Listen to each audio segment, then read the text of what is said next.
اللہ نے جو زندگی کی شکل میں سرمایہ دیا ہے نا، اس کا استعمال ٹھیک کرو۔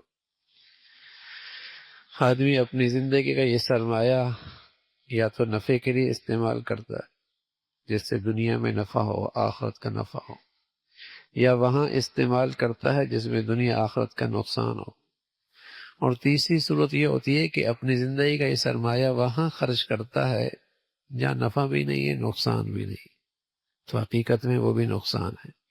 جیسے آپ کاروبار کرتے ہیں نا، تو اگر ایک سال تک نفع بھی نہ ہے، نقصان بھی نہ، تو آپ کیا کہتے ہیں؟ نقصان ہو گیا۔ 2 سال تک کاروبار کریں، نفع بھی نہ ہو، نقصان بھی نہ ہو، کیا کہتے ہیں؟ نقصان ہو گیا۔ یعنی محنت کی، وقت لگایا، کوشش کی، نفع ہی نہیں ہوا، تو نفع نہ ہونا بھی نقصان ہے۔ تو ایسے ہی بھائی، اگر یہ زندگی کا سرمایہ ان کاموں میں لگایا جس کا بظاہر نفع بھی نہیں، نقصان بھی نہیں، حقیقت میں وہ بھی نقصان ہے۔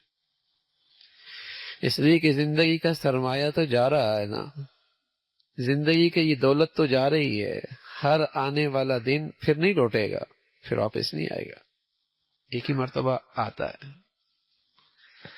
تو ایک ہی چیز رہ گئی نا کہ آدمی کوشش کر لے کہ آدمی نقصان نہ کرے، یعنی ان کاموں کے اندر بھی اپنی زندگی کا سرمایہ نہ لگائے جس کا نقصان ہی نقصان ہے، اور ان چیزوں کے اندر بھی اپنا وقت نہ ضائع کرے جس میں نفع بھی نہیں، نقصان بھی نہیں، حقیقت میں یہ بھی نقصان ہے۔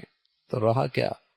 اللہ نے زندگی کا سرمایہ دیا ہے، اسے ایسا استعمال کرو کہ اس سے نفع ملے اور اس کا فائدہ اٹھاؤ،